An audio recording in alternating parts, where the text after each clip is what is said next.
Hello दोस्तों, welcome back to the channel Srishti Study Point. और BEd वालों के लिए यहाँ पर बहुत बड़ी खुशखबरी है और बहुत से बच्चों ने ये सुन भी रखी होगी। जी हाँ, बिहार के परिप्रेक्ष्य में है। बिहार में जो है वो वैकेंसी आने वाली है दूसरे फेज़ की टीचर्स की। इस समय टीआरई जो है इनकी वैकेंसी चल रही हैं। उनका डॉक्यूमेंट वेरिफिकेशन 9th 12th वालों का लगभग हो चुका है, कल और होगा। उसके बाद 1 to 5th का होगा। ठीक है, तो 1 to 5th से जो है सुप्रीम कोर्ट ने बीएड वालों को जो है बाहर कर दिया था। तो बीएड वाले बहुत परेशान थे, लेकिन अब दूसरे फेज़ की जब वैकेंसी आएंगी तो मैं आपको बता दूं उसमें सबसे ज़्यादा जो वैकेंसी आने वाली हैं वो आएंगी 52,000 शिक्षकों की मिडिल स्कूल में। मिडिल स्कूल किसे कहते हैं? 6 से 8 तक, कक्षा 6 से 8 तक के कक्षाओं के लिए टीचर्स की वैकेंसी आएंगी। और इसके लिए डेफिनेटली जो एजुकेशन क्वालिफिकेशन होगी वो बीएड ही होगी। आपको मैं बताऊं, क्योंकि आपको पता है कि सुप्रीम कोर्ट ने जो है वो 1 to 5th के लिए बच्चों को, बीएड वाले बच्चों को आउट किया है। उसके बाद 6 से लेकर 12th तक बीएड वालों के लिए बिल्कुल भी इसमें कहीं नहीं छुआ गया कि बीएड वाले एलिजिबल नहीं हैं। तो जब ये 52,000 वैकेंसी आएंगी, बहुत वैकेंसी हैं दोस्तों, तो बीएड वालों के लिए फ़ायदा होगा। लेकिन यहाँ पर मैं आपको बता दूँ कि ये जो वैकेंसी जब 6 to 8 की आएंगी तो इसमें बीएलएड वाले भी कहेंगे हम आना चाहते हैं, और बीटीसी वाले। बताइए क्यों? क्योंकि जब प्रमोशन होता है 1 to 5th में आप पढ़ा रहे होते हैं, टीचर बनते हैं, तो 6 to 8 में आप प्रमोटेड हो जाते हैं, अगर आप बीएलएड करें चाहे बीटीसी करें। तो ये यही इशू कहेंगे, जब प्रमोशन से हम पहुंच सकते हैं तो हम जो है डायरेक्ट रिक्रूटमेंट में क्यों नहीं जा सकते। तो हो सकता है ये इशू उठे, लेकिन बीएड वालों के लिए बिल्कुल क्लियर मैटर रहेगा। जैसे 1 to 5th के लिए इस बार बीएलएड और बीटीसी बिल्कुल क्लियर है, ऐसे ही जो है बीएड वालों के लिए देखिएगा 6 to 8 के लिए, और 9, 10, 11, 12 को तो आपको पता ही है बीएड, तो उसके लिए बीएड जो है बिल्कुल क्लियर मैटर रहेगा, उसमें कोई इशू नहीं होगा। तो education qualification definitely graduation plus BEd रहने वाली है। इसके साथ साथ 6 to 8 के लिए आपके लिए सीटीईटी जो है उसके लिए एलिजिबल रहेंगे आप सीटीईटी के लिए, जबकि 9, 10th और 11, 12th के लिए यहाँ पर वही है एस्टेट रखेंगे, ये देखिएगा, जो कि बिहार में कराया गया है इस बार। तो 6 to 8 के लिए सीटीईटी अगर आप क्वालिफाइड हैं तो कहीं भी इंडिया से कहीं भी हैं तो आप फॉर्म भर सकते हैं। तो ये जो फॉर्म है वो आपके लिए बहुत इंपॉर्टेंट होने वाला है, और अक्टूबर में इसकी वैकेंसी आ जाएंगी। और ये लोग जो है आप देखिएगा नवंबर में नहीं तो इस साल के अंत में जो है पूरी आपको ज्वाइनिंग देने की कोशिश करेंगे, नहीं तो अगले साल की प्रारंभ में नया साल आपके लिए शुभ होगा। तो इस तरह से यहाँ पर ये पूरा लिखा हुआ है। और ये जो डिसीजन लिया गया आप सभी को पता है, मंगलवार को जो मीटिंग हुई थी बीपीएससी की और किसकी, बीपीएससी के साथ हुई थी शिक्षा विभाग की, उसमें ये डिसीजन लिया गया दूसरे फेज़ की वैकेंसी निकलेगी, जिसमें जूनियर की वैकेंसी बहुत सारी आने वाली हैं। तो इसके साथ साथ यहाँ पर ये तो पूरा डाटा है। और आपको पता है कि इस समय बीएड वालों को जो है इसमें ये जो लिखा है बीएड वाले नहीं बनेंगे प्राथमिक शिक्षक, तो बीपीएससी की अभी जो वैकेंसी निकली है उसमें जो है बीएड वालों का रिजल्ट रोक दिया। ये आपको सभी को पता है कि कोई ऐसी नई न्यूज़ नहीं है इस समय।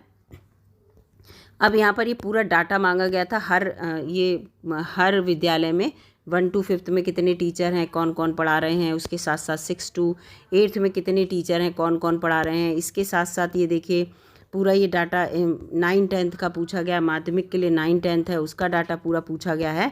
तो ये हर हाल में हर विद्यालय को हर जिलेवार भर के भेजना है, जिससे कि बीपीएससी ये पता कर सके कि कितनी हम लोग यहाँ पर अभी जो ज्वाइनिंग है वो देंगे टीचर्स को, और ज्वाइनिंग के बाद कितनी हमारे पास सीट्स जो हैं वो रिमेनिंग रह जाएंगी। ये सब यहाँ पर डाटा इन्हें फीड करना है। अब मैं यहाँ पर बात करती हूँ आपसे एग्ज़ाम पैटर्न, जो कि आपने थंबनेल में देखा होगा, और उसके साथ साथ बात करूँगी सिलेबस क्या होने वाला है मिडिल स्कूल के लिए 6 to 8 के लिए, क्योंकि 6 to 8 अभी वैकेंसी आई नहीं थी तो बच्चों को पता भी नहीं होगा। तो चलिए दोस्तों, अब वो सिलेबस देख लेते हैं और एग्ज़ाम पैटर्न कैसा होगा उसकी तैयारी में आप अभी से लग जाइए, जिससे कि आप अपनी एक सीट जो है सिक्योर कर पाएँ। तो चलिए दोस्तों देखते हैं। ये देखिए, जब ये बिहार रिक्रूटमेंट टीचर वाला निकला था तो उसमें ये देखिए पूरा आयु सीमा का और सबका दे रखा था। इसी की मैंने एक स्क्रीनशॉट ले रखा है एक पेज का। तो आयु सीमा भी देखिए, आपको मैं बता दूं सभी पदों के लिए क्या रहेगी। 1/8/2023 ये तो पुराना निकला है, लेकिन जब भी वैकेंसी आएंगी ये उसी महीने का निकलेगा, 8 की जगह कोई और महीना होगा। तो इसमें क्या लिखा है कि 18 से आपकी जो एज हो। प्राथमिक के लिए यहाँ पे कहा है, देखिए 18 वर्ष हो कम से कम, और माध्यमिक और उच्च माध्यमिक के लिए 21 वर्ष का है। तो जब प्राइमरी के लिए 18 वर्ष मांगी है तो आपके लिए भी 18 वर्ष ही जहाँ तक ये मांगेंगे। अगर 21 भी मांगते हैं तो भी कोई इशू होने वाला नहीं है। और अधिकतम आयु जो है 37 वर्ष मांगी है। ठीक है, पुरुष के लिए पिछड़ा वर्ग और अत्यंत पिछड़ा वर्ग और पिछड़े वर्ग की महिला है और अनारक्षित जो महिला हैं उनके लिए 40 वर्ष। ठीक है, तो ये हो गया पुरुष के लिए 37 वर्ष और सारे जितने भी वर्ग हैं उनके लिए 40 वर्ग इंक्लूडिंग महिलाएं। ठीक है, इसके साथ साथ अनुसूचित जाति, अनुसूचित जनजाति और जो अनुसूचित जनजाति के महिला पुरुष हैं उनके लिए 42 वर्ष है। और ये सब, और जबकि वार्धक्य सेवानिवृत्ति के लिए 60 वर्ष निर्धारित की गई है। तो यहाँ पर ये तो आयु सीमा हो गई। आयु सीमा में छूट इनके नियमानुसार दी जाएगी। अब ये देखते हैं चयन प्रक्रिया। तो लिखित परीक्षा के द्वारा आपकी चयन प्रक्रिया होगी। और आपके देखिए पहले तो भाषा और अर्हता का पेपर ज़रूर होगा, जो आपको क्वालिफाइंग मार्क्स का होगा, जो इस बार भी हुआ था। इसमें 25 क्वेश्चन इंग्लिश के आएंगे और 75 क्वेश्चन जो होंगे वो आपके हिंदी के आएंगे और 2 घंटे का पेपर होगा। और बहुत ईजी पेपर आता है, आप लोगों ने देखा भी होगा, इस बार बहुत से बच्चों ने एग्ज़ाम भी दिया होगा। तो ये 100 क्वेश्चन आएंगे, इसमें से आपको 30 क्वेश्चन करना अनिवार्य होगा, यानी कि 30% नंबर लाना अनिवार्य होगा। ये लिखा है देखिए। और भाषा में आप समझ जाइएगा कि जो हिंदी है, भाषा 2 जो 75 क्वेश्चन है उसमें हिंदी अकेले नहीं, हिंदी, उर्दू और बांग्ला में से आप एक चूज़ कर सकते हैं। लेकिन 25 क्वेश्चन आपको इंग्लिश के ही देखने को मिलेंगे हर हाल में। यानी कि अगर आप इंग्लिश और बांग्ला ले सकते हैं, इंग्लिश उर्दू ले सकते हैं, इंग्लिश हिंदी ले सकते हैं, 75 क्वेश्चन भाषा 2 के आएंगे। इस चीज़ को ध्यान रखिएगा। तो इसमें केवल 30 नंबर लाने होते हैं, बहुत ईजी पेपर आता है, आप पास हो जाते हैं। इसके बाद इसका सामान्य अध्ययन का पेपर बिल्कुल प्राथमिक की तरह होने वाला है। 120 नंबर का आएगा, 2 घंटे का होगा, और ऊपर वाला एग्ज़ाम भी 2 घंटे का है भाषा वाला।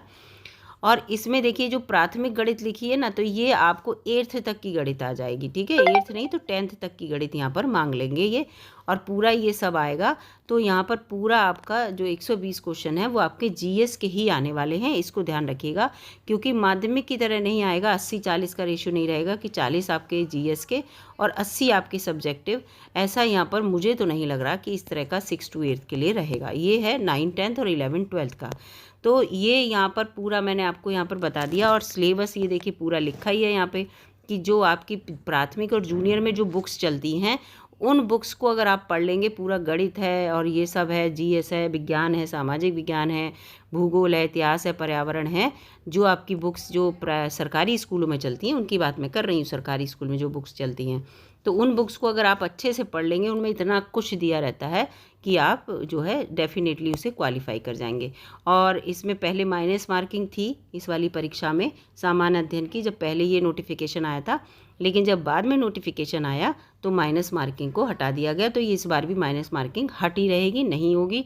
और इसमें यह है कि 40% नंबर जो है सामान्य श्रेणी के बच्चों को लाना, पुरुषों को लाना अनिवार्य है। उसके अलावा फिर 34-32 ऐसा रेशियो है कि मिनिमम क्वालिफाइंग मार्क्स इतने आपको लाना अनिवार्य हैं।